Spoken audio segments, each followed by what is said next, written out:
Witt Raczka was born in Poland. He obtained his academic degrees in international economics and political science at the University of Switzerland and Poland. He also taught and researched at the universities of Michigan and Illinois.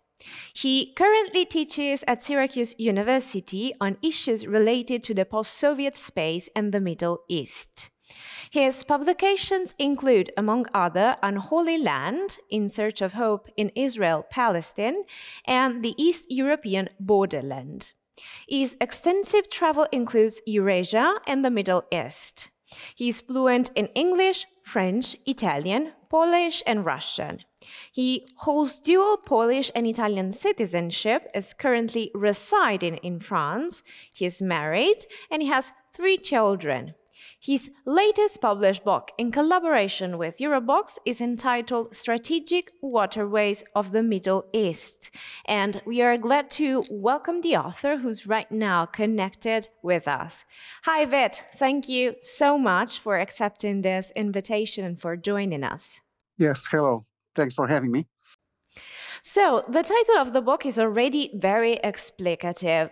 However, how would you introduce it to the public of readers, and what is it about, please? When I do it very often. Look at the map of the Middle East. Is situated in the middle between the 3 continents: Europe, Asia, Africa. At the same time, it connects oceans like Indian Ocean, Mediterranean, and Atlantic Ocean. So its position is really key geographically, geopolitically in the world, and that's why also in international relations. At the same time, so it is the center of communication routes, waterways, land routes, and air routes at the same time. And at the same time, because of its central position in international relations and geographically, it is at the same time a powder keg, the most conflict-prone region in the world. You have conflicts of the type like civil wars, border issues, terrorism, piracy, and so on. So what struck me and what brought me to writing this book is this issue, this paradox of being centrally located and at the same time so rich in a variety of conflicts, which means huge consequences for all international relations. Okay, so the aim of the book, which is it? I mean, is it thought to be addressed to professionals in your field, or is it for generic public? Well, I would say for both. It is suitable for historians, because when I started to dig in deeper and deeper in the past, trying to analyze all these conflicts around those waterways, I eventually ended up in antiquity. In antiquity, you already had conflicts in these waterways between local powers, regional powers. So it's for historians. It's also for geographers. The book is plenty of maps.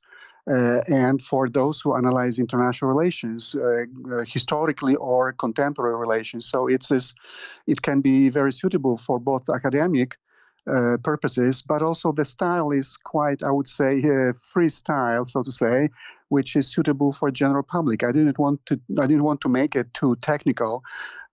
So it is quite, I would say, quite available also to general public. Yeah, exactly. Let's dig deeper here. I mean, what was the challenge of writing a book like this? What is the harsh part? Well, first of all, I started with I couldn't write about something that I didn't see with my own eyes. So I traveled a lot into this region and specifically into these waterways. So I had this personal contact, in a way, with all these 4 major waterways, from Bosphorus to Suez Canal to Bab el-Mandeb, the Red Sea, and Hormuz in the Gulf, right? And then the challenge was not to write the whole book about the Middle East, but to focus specifically on these 4 waterways. And the challenge was how to limit the research to specific periods and to specific actors, so that it wouldn't be a history books about the whole of Middle Eastern relations or Middle Eastern history. So the question was of focus, right? Focus on these specific waterways and find out the evolution of the ups and downs of these waterways, challenges to these waterways, because sometimes the development of one meant the decline or collapse of the other, and so on. So there were linkages between all these waterways. So I couldn't focus just on one of them separately from the others. So the challenge was also how you link all these 4 waterways together to provide a cohesive whole, so to say.